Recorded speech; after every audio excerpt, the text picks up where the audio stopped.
Bonjour tout le monde. On va revenir sur ce qui s'est passé un petit peu dans la région du Moyen-Orient. J'ai fait une première vidéo pour vous montrer un petit peu comment procéder nos amis agresseurs, nos amis prédateurs. Je suis content de vos retours, ça me permettra aussi de répondre à certains d'entre vous. On va faire un petit récapitulatif. Alors je vous ai mis à l'écran une carte humoristique qui indique que l'Iran cherche la guerre puisqu'elle s'est rapprochée des bases américaines qui sont autour d'elle. Ben oui, parce que t'as encore des gens qui me disent que l'Iran c'est un agresseur. Alors soit vous n'avez pas de cerveau, soit vous êtes de parti pris, soit je sais pas.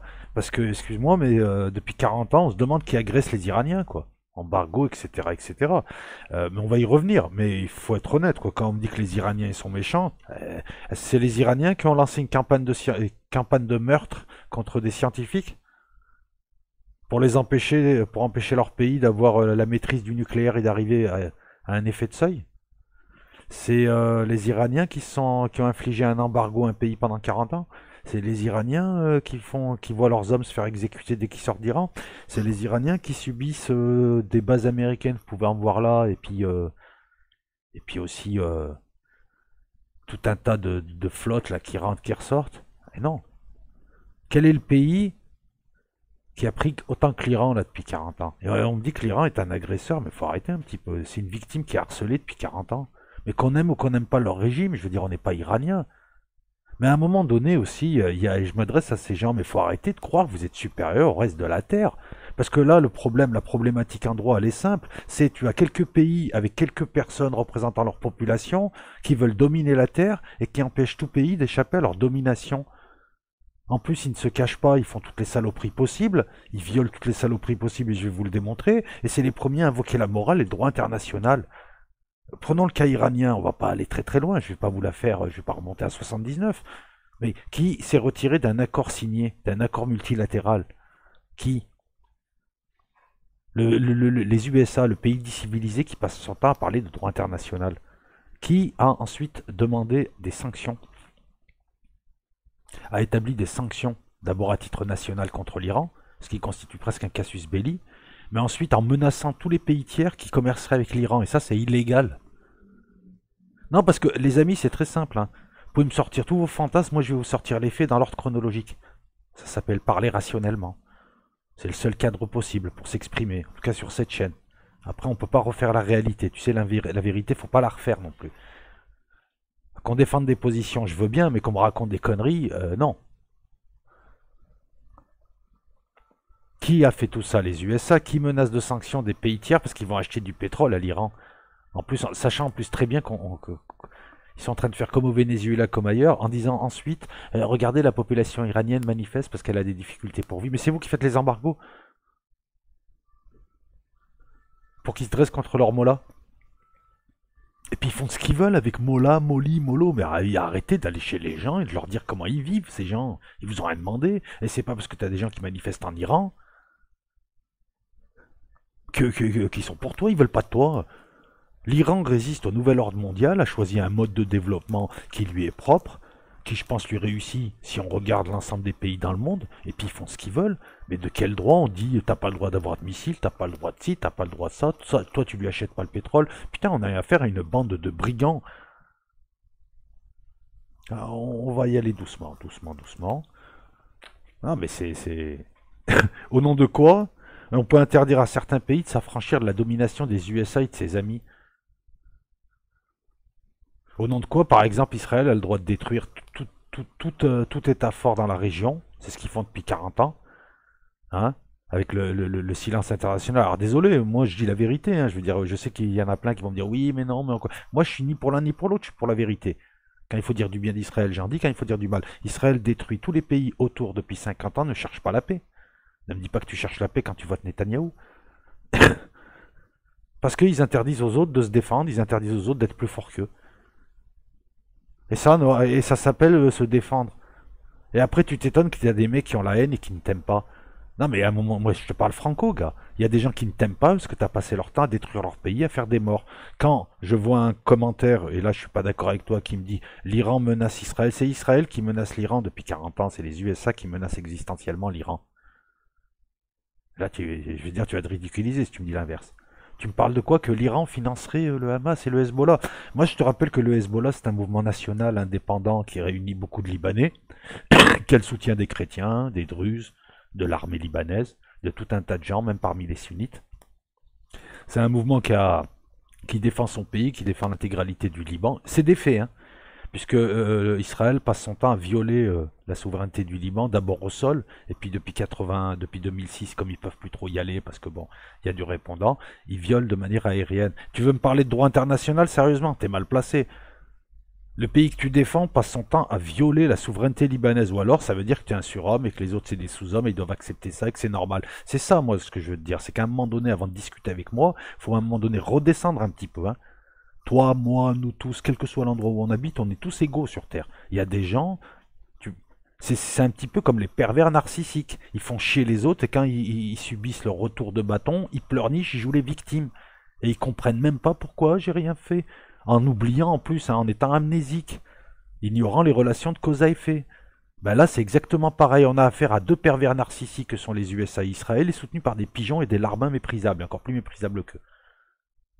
On a par exemple le gogo, hein, MBS, le gogo. Ben oui, il faut toujours un pigeon. T'as deux gros bandits, et ils t'ont trouvé un pigeon MBS, parce qu'on va en parler. Pigeon arabe. Ils lui ont fait croire qu'il était... voilà, c'est un spunt. Si, c'est ça. Hein. Et lui, il est encore plus méprisable qu'eux, hein, parce que lui, de toute façon, il est corvéable et jetable à merci. Ils ont pris un bon psychopathe aussi. Tu vas me dire que le Hamas, par exemple, mais mon ami, je te rappelle que le Hamas, c'est une création du Shin Bet. Je te rappelle qu'ils ont tout fait pour l'opposer à l'OLP. Je te rappelle que l'histoire Gaza d'un côté, la Cisjordanie de l'autre, les Israéliens ont pas mal enrhumé Mahmoud Abbas au départ en lui disant vas-y, vas-y, c'est une histoire de semaine et tu récupères Gaza. Donc si les Iraniens aident, c'est par pragmatisme, hein, parce qu'au départ, je te rappelle que le Hamas, c'est des sunnites, qu'ils ont pris parti pour les frères musulmans, et malgré tout, les Iraniens sont pragmatiques. Ils sont pragmatiques, ils se défendent, vous les poussez. Si vous ne les aviez pas emmerdés pendant 40 ans, vous et les Américains, les Iraniens voilà, ne seraient pas en train de faire aussi leurs petites affaires. Mais eux, ils agressent personne. L'histoire indique que Israël et les USA passent leur temps à agresser les autres, parce que j'ai l'impression que c'est des pays... dirigés par des pervers narcissiques et des psychopathes qui ne supportent rien dans le monde, des menteurs, des magouilleurs. Et c'est une vérité. Et je parle politique, là, je parle pas des populations. Commencez pas à vous affoler. Ou voilà, on parle de politique. Excuse-moi, leurs dirigeants sont des véritables psychopathes qui n'arrivent pas à comprendre que eux créent ce qui se passe. J'ai l'impression qu'ils se nourrissent des guerres et du mal. Et ils n'existent que comme ça. Ils ne peuvent pas concevoir la paix, ces deux pays. Et vous venez me parler d'une civilisation plurimillénaire qui, depuis 2 siècles, ne fait que des guerres défensives et se fait bouffer son territoire un peu par la Russie en mer Caspienne, un peu par-ci, un peu par-là.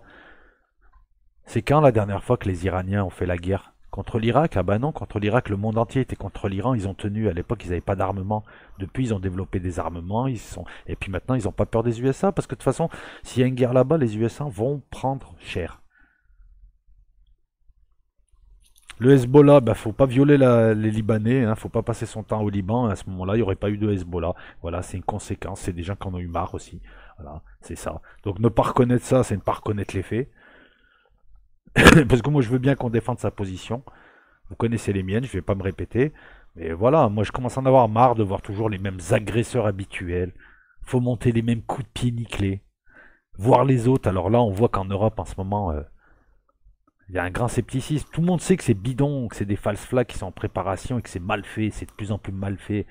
Alors, en fait, les Anglais, vraiment, de par leur message, après analyse, en fait, ils sont en train de dire à Trump, arrêtez vos conneries, c'est bon, là, c'est bon, on veut plus vous suivre. Les Espagnols ont retiré leur bateau école parce qu'ils ont compris. Dès que tu vois les Européens se retirer de la coalition discrètement, c'est qu'ils sont gênés, là, c'est que ça se voit trop. Et qui c'est qu'on retrouve, vous allez voir, attendez, je vais rentrer dans les détails. On retrouve quoi? Nos deux larrons. Israël, les USA, avec toujours un pigeon au milieu à qui ils font faire les trucs. Là, c'est MBS. Et puis ils ont un deuxième pigeon, celui des Émirats Arabes Unis. Et les trois en goguette, là, qui sont en train de nous faire un truc, mais le truc mal fait, tellement mal fait que c'est honteux. On va y revenir. Donc retrait de l'accord, sanctions, menace de sanctions pays tiers, menace d'embargo militaire. C'est des actes illégaux. Tu n'as pas le droit de faire un embargo, et les USA sont coutumiers du fait, tu n'as pas le droit de faire un embargo et d'empêcher un pays d'être approvisionné Ce que tu as fait au Japon pour les pousser à la guerre dans les années 30, et ce que tu essayes de faire avec l'Iran, parce que tout le monde sait, en plus la presse française qui est sceptique vis-à-vis de Trump et qui a raison de l'être, mais qui est un larbin quand même, parce que là, franchement, les faits plaident vraiment contre lui. Alors pour une fois, ils auraient pu faire preuve de bonne foi. Non, ils sont encore là à dire oui, mais peut-être que l'Iran, mais c'est vrai que Trump, c'est bizarre, on va faire attention, on se rappelle de 2003, etc. Bon, bref. Bah, cette presse-là Bon, on va avancer, vous allez comprendre. Le mécanisme européen, parce que les Européens ont demandé à l'Iran de rester. En gros, c'est les Iraniens, vous restez, vous accomplissez vos obligations, mais vous continuez à avoir des sanctions américaines et vous continuez parce on a mis un mécanisme qui s'appelle l'Intex. Ouais, tu l'as dans le texte, quoi. Parce que c'est un mécanisme qui marche pas. C'est en gros, on fait du troc. On vous envoie des pommes de terre, des trucs contre votre pétrole. Par contre, il y a tout un tas de trucs que vous pouvez pas acheter. Parce qu'on sait jamais. Voilà, en gros, tu n'as pas le droit de te développer. Tu n'as pas le droit de te développer, nous on peut pas toi. On a foutu le bordel dans le monde, mais pas toi. On a colonisé le monde entier, mais pas toi. Et toi, tu peux pas parce qu'on a décidé que t'étais méchant.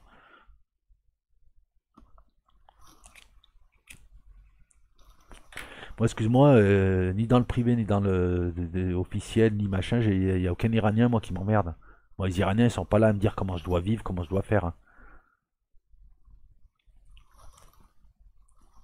L'Iran, en plus, a déclaré qu'elle se retirait temporairement, hein. Que si les gens reprenaient leurs engagements, accomplissaient leurs engagements, elle revenait. Vraiment une position on ne peut plus calme et de sang-froid. D'ailleurs, ils gardent leur sang-froid là, ils refusent de surenchérir et ils disent qu'ils n'ont pas peur des Américains. Et ils ont bien raison. Alors, on va poursuivre un petit peu. Je vous rappelle aussi, hein, pour éviter certains postes, que l'AIEA, qui contrôle mais hyper sévèrement l'Iran, a déclaré jusqu'au jour d'aujourd'hui que l'Iran respectait totalement ses obligations. Que les services de renseignement, même américains, ont toujours déclaré qu'après 2003, l'Iran a arrêté ce qu'elle était en train de faire, un programme nucléaire militaire, parce que l'Iran voulait effectivement arriver à seuil, comme le Japon, comme l'Allemagne, comme l'Afrique du Sud, arriver à seuil, c'est-à-dire avoir les compétences, avoir les moyens de faire une bombe atomique en quelques mois, et pouvoir se défendre et avoir des missiles. C'est ce que veulent tous les pays moyens. Alors pourquoi ils n'ont pas le droit? Ils ont un casier vierge. Tout ça parce que deux psychopathes ont décidé que personne ne devait les gêner. Et qu'il fallait que je te pique ton or, que je te mette une banque centrale, que je t'envoie, parce que c'est le monde de Satan, c'est le monde de la corruption, c'est le grand Satan, c'est Babylone. Les USA, ils ont corrompu le monde occidental en 50 ans, ils ont corrompu la Terre, et maintenant ils s'en prennent à la Terre. Je veux dire, quand tu regardes les Écritures, le grand Satan, la grande prostituée, Babylone, ce sont les USA, Édom. C'est marrant parce que l'eschatologie Fudge veut que Édom affronte les Perses. Et puis après, certains pensent que c'est Édom qui va gagner, d'autres que c'est les Perses. Là, en ce moment, la tendance, elle est plutôt côté Édom, hein, vu que Trump est à la bonne. C'est vrai qu'il y a un discours aussi qui change en la matière, hein, d'année en année, parce que 5 ans avant, selon le contexte politique, on aurait choisi d'un côté, hein, on aurait choisi plus les Perses. Enfin bref, on avance.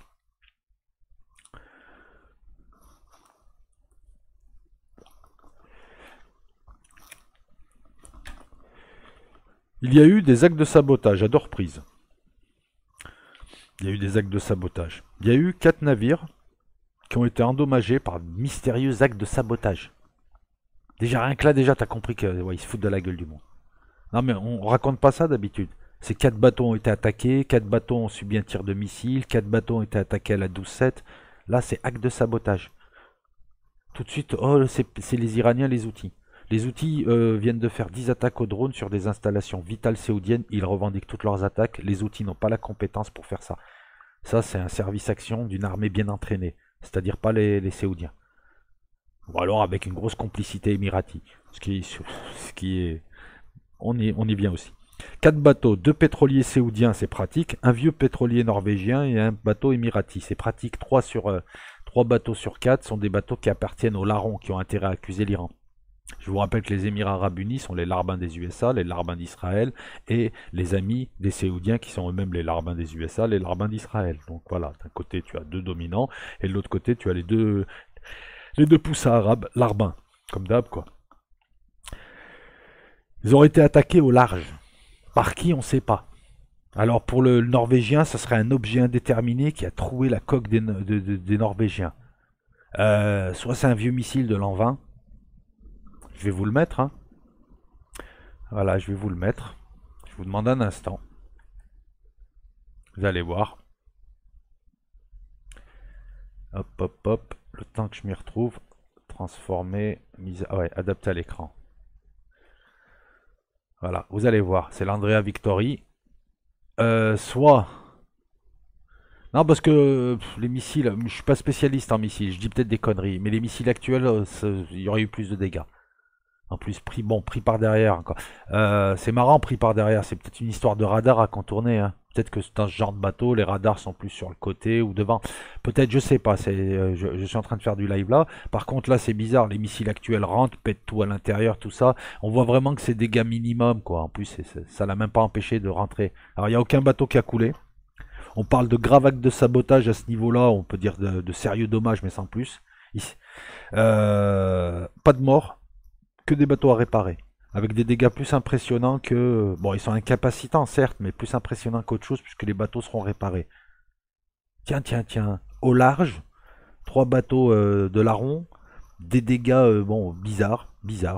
Ils se font attaquer, mais en même temps, ils se font pas attaquer, ils ont pas vu qui, quoi, comment, ça pue le false flag, et l'équipe de nageurs de combat, et le petit sous-marin de poche qui balance des trucs, ou alors ils l'ont fait eux-mêmes, mais enfin, pour le Norvégien, c'est ce qui sert à accréditer qu'il y a eu une vraie attaque, puisque c'est un bateau tiers. Je pense pas que les Norvégiens soient dans le coup.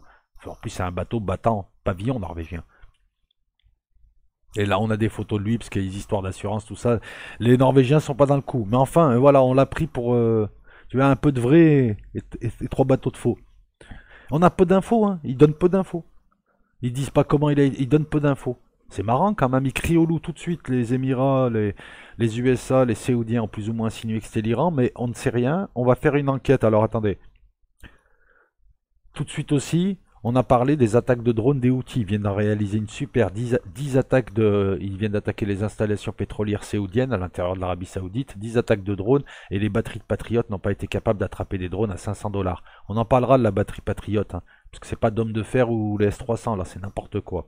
Et encore une fois, avec tous les mensonges derrière pour le vendre. Bref, on a voulu mêler ça, ces attaques. Le problème, c'est que personne ne veut y croire. Tu sais, pour que dans la tête des gens, on dit c'est les outils, ils sont soutenus par les Iraniens ont payé les outils pour faire ça. Les outils n'ont pas les moyens de faire ce qui s'est passé là, et les outils revendiquent leurs attaques. S'ils avaient fait ça, je pense pas qu'ils aient attaqué le bateau norvégien, mais en tout cas, ils auraient revendiqué leurs attaques.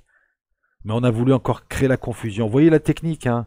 La technique, on sort de l'accord, on sanctionne, on pousse à la faute, on emmerde, on houspille, on tue des savants, etc., etc. Et puis petit à petit, ben, comme les Iraniens jouent bien et jouent serré, qu'est-ce qu'on fait? On commence à trouver des prétextes pour se rapprocher. On est déjà là-bas, mais enfin, on va rapprocher d'autres troupes, hein, etc., etc., jusqu'à pousser à la guerre. Et là, ils sont en train de préparer l'opinion publique avec 2 petits false flags. Le plus gros reste à venir, je pense. Le gros accrochage qui fait basculer reste à venir. Il le prépare. Pour l'instant, on en a 2 petits parce que après cet incident, vous verrez qu'il y en a eu un autre. Donc je poursuis pour cet incident. Bah, c'est très simple. Aucune accusation, aucune preuve, aucune enquête. Enfin, mais les Américains, eux, sur la base d'aucune accusation officielle, sur la base, sur aucune preuve sur laquelle ils peuvent se baser, les Américains ont dépêché un porte-avions qui devait aller là-bas, avec des véhicules amphibies pour débarquer, une batterie de patriotes bidons. Et ils ont fait le petit test, on peut envoyer jusqu'à 120 000 hommes, en option. Et en plus de ce qu'il y a là-bas. Alors, il faut savoir que le gros du matériel doit déjà être parti, s'ils prévoient une guerre, et que ça passe par d'autres canaux et qu'on n'en sait rien. Ça, c'était de la gesticulation pour tester, pour intensifier, pour dramatiser tout ça. Hein. Parce que c'est pas quelques véhicules amphibies, une batterie de Patriote et 4 B-52. Je veux dire, les B-52, ils vont pas aller au-dessus de l'Iran parce que l'environnement, c'est pas le ciel afghan ou le ciel libyen là. Là, il y a de la défense antiaérienne, c'est B-52, c'est des vieilles merdes, hein, qui balancent des tapis de bombes. Je vais vous en montrer un de B-52, vous allez voir. C'est très très vieux, enfin très très vieux. La carcasse, hein, le reste est modernisé. Hein. Vous avez, c'est ça. Ça balance 38 tonnes de bombes. Tapis de bombes. Alors, t'as de tout, hein, des JDAM, des bombes à gravité, des bombes guidées, des bombes ce que tu veux, voilà. Mais ça, c'est lent, ça. Ça, tu le tombes, ça. Peut-être pas avec un manpad, mais tu le tombes vite fait. Donc, il les envoie pas assez. On voit bien que c'est du pipeau. La batterie de Patriote, elle sert à rien. Le porte-avions, il sert pas à grand-chose. Ça va être une cible plus qu'autre chose. On est d'accord. Et les quelques véhicules amphibies, ils vont pas les débarquer en Iran, les gars. S'ils font une attaque, ils vont pas la faire en bombardant l'Iran. En attaquant l'Iran au sol. Hein. Ou éventuellement après, peut-être. ou pour faire diversion. Ça va être purement à base de papa papa, comme dirait Joe Star, non, à base d'attaque aérienne d'abord, suppression des défenses, tout ça, hein. Ça va tirer de loin, hein.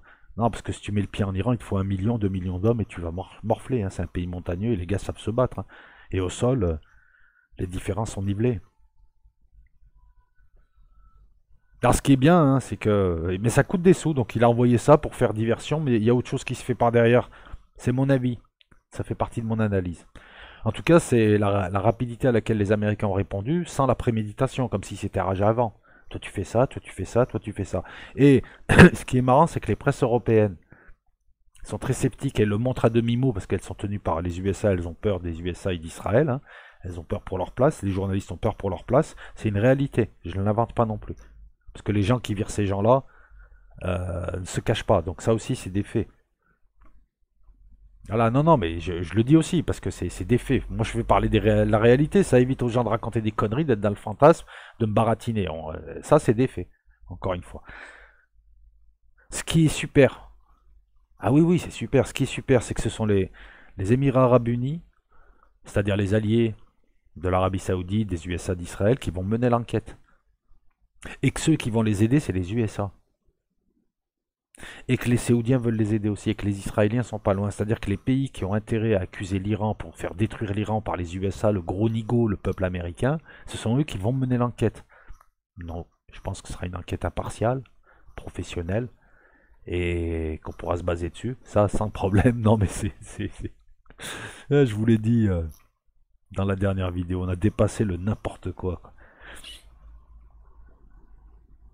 Et on voit bien que les gouvernements, d'habitude, le rôle de la grande gueule ou le rôle des types qui font la prévente, c'est les Anglais, c'est Macron, c'est Merkel qui arrivent pour dire on est inquiet, oh les Iraniens, non mais oui. Mais là on sent qu'ils se désengagent. Clairement, les gouvernements européens veulent pas d'une guerre avec l'Iran, veulent que l'Iran revienne dans l'accord et veulent faire des affaires. Et ils en ont marre de Trump. Parce que là, il est allé trop loin. Il balèze votre Trump, hein. Il a réussi à se faire des ennemis partout. Il est balèze quoi. L'Europe lui rendra ça. Enfin, s'il fait un deuxième mandat, en plus, je vois pas ce qu'il a fait de bien. Non, il paraît qu'il s'ingère nulle part. Qu'il a empêché les guerres contre. Alors qu'Obama a fait des guerres. Mais attends, il fait quoi au Venezuela, à la frontière? Il fait quoi autour de l'Iran? En Syrie, il s'est désengagé où en Syrie? Il y a un tiers du pays qui l'a donné à des va-nu-pieds. Une bande de terroristes. La base d'Altanf. Non, mais je veux dire, à un moment donné aussi, il faut arrêter le fantasme. Bon, bref, poursuivons. On a eu, parce qu'il faut marquer le coup, tu sais, c'est comme Gillette, c'est comme la deuxième lame. On a eu une deuxième attaque, alors, on va. On a eu une deuxième attaque. Alors ça, c'est la première attaque. On va vous la mettre un petit peu que vous fassiez une idée. Là. Et on a eu une deuxième attaque de sabotage sur 2 pétroliers saoudiens, pratique. Eh ouais, quand tu veux monter un false flag, vaut mieux que ce soit tes bateaux. Au large des Émirats Arabes Unis. Alors autant le premier, je pense que c'est des forces spéciales israéliennes, autant le second, je pense que c'est les Saoudiens. Euh, Acte de sabotage perpétré sur 2 pétroliers saoudiens au large des Émirats Arabes Unis. 3 causes de soupçon. Saoudiens, au large, Émirats Arabes Unis. Et au large, c'est pratique, on ne te voit pas, hein. Surtout si tu es dans une zone plus ou moins militarisée, les seuls qui peuvent te voir, c'est les Américains. Donc c'est très pratique au large. Et puis c'est vrai que c'est pratique pour des Houthis ou des Iraniens qui n'ont pas forcément d'excellents nageurs de combat, même si je pense qu'ils en ont, mais pas pour faire ça. Et puis c'est vraiment pas leur intérêt. Parce que pour faire une opération comme ça, tu calcules les risques et l'intérêt à y aller. Il n'y en a aucun. Comme disent pas les Iraniens avaient intérêt à ce moment-là d'aller saboter des bateaux, c'est n'importe quoi, tu racontes des conneries, tu racontes de la merde. Voilà. Parce que c'est le plus mauvais moment. Ils ont compris le jeu de l'autre, c'est des joueurs d'échecs, c'est pas des soulards joueurs de poker. D'accord. Et en plus, là, techniquement, c'est hyper compliqué à faire. S'introduire dans un port en face, port ennemi, traverser là où il y a tous les capteurs américains, il y a l'armée américaine, il y a les Saoudiens, tout ça et tout. Et s'approcher, enfin, le faire au large dans la zone qui est plus proche de leur côte. Faire ça, repartir sans être vu, non, non, c'est pas possible. C'est un putain de false flag. Le détroit d'Ormuz, tout le monde voit tout le monde, hein. En tout cas, eux, ils se voient entre eux. Ce qui leur a permis de faire ça. Donc, ça s'est passé dans la zone économique exclusive des Émirats Arabes Unis. C'est marrant, hein. C'est marrant. Qu'est-ce qu'on pourrait rajouter d'autre? Bah écoute, comment tu... Des pseudo-rumeurs israéliennes te disent qu'au plus mauvais moment tactiquement, les Iraniens vont faire des attaques, alors que ça arrange tout le monde que c'est à ce moment-là. T'as des mecs aux USA comme John Bolton, apparemment c'est le président de la République là-bas, puisque c'est lui qui décide, qui te dit faut attaquer, les Saoudiens te disent et on va vous croire. Alors que ça fait 40 ans que vous essayez de détruire un pays. Non, parce que ça commence à bien faire aussi, ça commence à me saouler ça. Ça s'apparente à du racisme en fait. C'est t'as l'impression que t'as une catégorie d'humains qui a le droit de faire ce qu'elle veut et qui en a rien à foutre des autres. C'est soit ils suivent, soit on les détruit. Ça s'appelle un psychopathe. Des gens qui passent leur temps à mentir et à accuser les autres de ce qu'ils font. Ça s'appelle des manipulateurs. Des gens qui pensent qu'ils sont les seuls à avoir de la valeur sur Terre. Ça s'appelle des narcisses. Et tout ceci constitue autant de perversions gênantes pour le reste de l'humanité qu'il va falloir y mettre fin. Que tu l'aimes, tu le veuilles ou pas, on en a marre des guerres américano-israéliennes avec un pigeon toujours au milieu. On en a marre de ces gens. Au bout d'un moment, moi j'ai envie de le dire. Parce que là, c'est le monde entier qui est entraîné vers une guerre dont on ne veut pas. Ces gens-là nous cassent les couilles. Je pense que tous les gens qui soutiennent ces gouvernements sont des racistes et des gens d'extrême droite. Et venir me dire que l'Iran est le méchant là, c'est la goutte d'eau qui fait déborder le vase, comme la Syrie, comme la Libye. Alors les gens qui ont une mémoire de poisson rouge, les gens qui sont proches, à un moment donné, j'aimerais qu'il y ait des Israéliens qui aient les couilles de venir me dire qu'eux aussi on en ras le cul, quoi. D'être représentés par des malades mentaux et des psychopathes. Des gens qui n'hésitent pas à tirer sur des vieilles palestiniennes parce qu'elles s'approchent de la frontière. Et d'autres qui me disent, ouais mais l'Iran soutient le Hamas que tu as créé. Tu te rappelles plus? C'est ça qui est grave, tu es comme les trolls sur internet. Vous faites les choses, quand elles se retournent contre vous, vous accusez les autres. Il y a quelque chose de psychiatrique dans votre comportement. Et encore une fois, monsieur ou madame YouTube, je n'attaque pas les peuples, je parle de politique. Je parle de faits, je n'insinue rien d'autre. Je n'ai pas dit tous les gens qui habitent tel pays étaient comme ça, on est d'accord. Il y a des gens qui sont contre ça. Je m'en prends à des gouvernements et je m'en prends aussi à des gens qui les soutiennent. En tout cas, je leur rappelle, ça c'est des faits, ça. Et quand on a d'affaire à des gens qui manipulent la vérité, qui mentent, qui trichent, qui volent, qui pillent, qui arnaquent, qui endorment, qui utilisent toutes les possibilités de dol et de diversion diabolique possibles, eh ben nous, on pose les choses sur la table clairement, notamment dans cette vidéo, pour dire voilà, moi ça c'est des faits, tout le monde peut les vérifier. Ce qui se passe depuis X temps. Tout le monde peut les mettre dans l'ordre, et voilà. Ou alors on raconte n'importe quoi. À ce moment-là, ces gens-là ont une immunité. Écoute, il y a des gens qui ne croient pas en Dieu. Il y a des gens qui ne sont pas dans ta religion. Toi-même, tu n'y es même pas. Et il y a des gens qui pensent que si tu as un destin de peuple élu, je parle aux USA, mais je parle à tous les peuples élus de la Terre, nous on s'en branle. T'arrêtes de nous raconter des conneries. Le seul peuple élu, à la limite, quand t'es croyant, c'est le peuple humain. Moi, en tout cas, vous m'agacez, vous m'agacez. Vous soutenez des psychopathes, vous soutenez des criminels, vous soutenez des meurtriers, vous soutenez Satan. À toi de voir si t'es laïque, tu peux les appeler criminels du nouvel ordre mondial. Et si t'es croyant, appelle-les directement Satan, ce sont les enfants du diable qui pervertissent les peuples qui prétendent représenter, voire même les pays. C'est très difficile de défendre un pays qui agresse tout le monde, hein, et qui lui tue sans état d'âme. À un moment donné, tu peux pas non plus demander au monde entier de toujours de défendre. Au bout d'un moment, on peut pas aussi. On a envie de te dire aussi, aide-nous à t'aider aussi. Eh ouais, aide-nous à t'aider aussi. Là, on est en train de nous refaire le coup de l'Irak, qui m'a déjà bien énervé. On est en train de refaire le coup de l'Irak. Ça marche moins bien, mais ils vont passer en force. Hein. De toute façon, ils passeront en force. Hein. Opinion internationale ou pas. Quand est-ce qu'il y aura des gens dans ce monde qui auront des couilles pour dire, voilà, on en a marre, on arrête tout ça. Et encore une fois, la duplicité de la Chine et de la Russie, si c'était des grands pays, et pas des petits magouilleurs à 2 balles 50, ils diraient, nous, on en a marre, on va mettre nos troupes entre vous et eux, et vous voulez la guerre, on va faire la guerre, puisque vous allez nous emmener vers la guerre. Parce que Trump ne fait que des tapis, mais il n'a rien dans l'enjeu. Et c'est pareil pour Netanyahou. Quand ils vont prendre une volée, quand ils ont pris une volée en 2006 en Liban, ils y sont plus au Liban. Avant, ils passaient tous les week-ends là-bas. Là, ils y vont plus. Hein. Bon, en avion. Lorsqu'on me dit que le Hamas, l'Iran soutient le Hamas, j'ai envie de te dire que Netanyahou a soutenu les djihadistes de Quneitra. Netanyahou, il est ami avec les salafistes, les wahhabites, qui vous aiment pas et que vous aimez pas. Il est ami avec les frères musulmans. qu'il a laissé détruire le monde arabe. Tes amis américains ont soutenu tous ces pays. Tes amis américains ont soutenu tous les diablotins qui ont envahi l'islam et tous ces gens-là qui détruisent en ce moment, qui volent, qui pratiquent le terrorisme. Cette fange-là qui s'est introduite dans l'islam, ce wahhabisme-là qui a donné le salafisme, et les frères musulmans, ces engences. Alors on va pas faire un débat, est-ce que c'est des musulmans qui ont pourri, ou est-ce que c'est des gens qui sont venus pourrir l'islam? De toute façon c'est pareil, c'est une branche pourrie de l'islam ça. C'est une branche qui n'a pas lieu d'être. Et bizarrement c'est des anglo-saxons et c'est Netanyahou et ses amis du Likoud qui sont amis avec ça et qui viennent me parler encore une fois, on vient nous parler à moi de terrorisme. Voilà, j'espère avoir été clair. J'espère n'avoir offusqué personne. De toute façon j'ai insulté personne, j'ai donné mon avis. Je vous ai fait une analyse un petit peu plus poussée parce que là maintenant j'ai les détails. Je voulais surtout avoir le retour, pour être honnête. Je voulais surtout avoir le retour de la presse française. Là j'étais malade aujourd'hui, je vous fais la vidéo, mais c'est vrai que j'ai pas pu faire plus long. Est-ce qu'il fallait faire plus long? Je sais pas. En tout cas, voilà, j'attends vos commentaires. Pour les supporters de Netanyahou, je prends tous vos commentaires, hein, parce qu'ils sont argumentés, vous insultez pas. Mais soyez honnêtes. De toute façon, vos commentaires passent. Et pareil, si vous voulez répondre, si vous n'êtes pas d'accord avec leurs commentaires, voilà, moi je fais passer des commentaires qui argumentent, aucune insulte.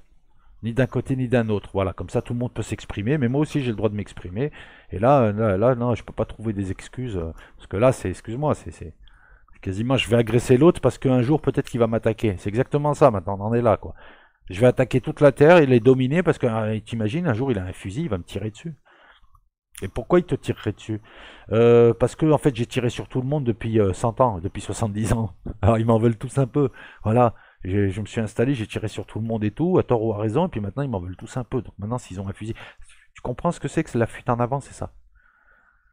Et à chaque fois que tu as un type en Israël qui s'est levé pour faire la paix, en tendant une main ferme et une main droite, ben voilà, qui l'a tué, Rabin? Rabin c'est un général, il avait compris que c'était une fuite en avant. Arrêtez un peu le yaka, faucon, on est les plus forts, machin. Il n'y a rien du tout, il n'y a rien du tout. C'est tout. T'es humain ou t'es pas humain. Moi, franchement, ça serait mon armée qui ferait ça, je me désolidarisais. Comme je me désolidarise ce que pourrait faire l'armée française de pas bien dans un pays ou un autre. Parce qu'à ce moment-là, voilà, quoi. Tu vois. Voilà. Bon. Et ben à bientôt, j'ai tout un tas de vidéos. Alors, on va parler du Patriote et du SAMPT français. On va parler de la 7e trompette qui est Trump. On va parler d'Idleb dans les jours à venir. Et peut-être que samedi, si mon invité m'a pas répondu, peut-être que samedi, ça sera pas un talk, ça sera autre chose, on va voir. Allez, ciao tout le monde, et puis à la revoyure. Ciao.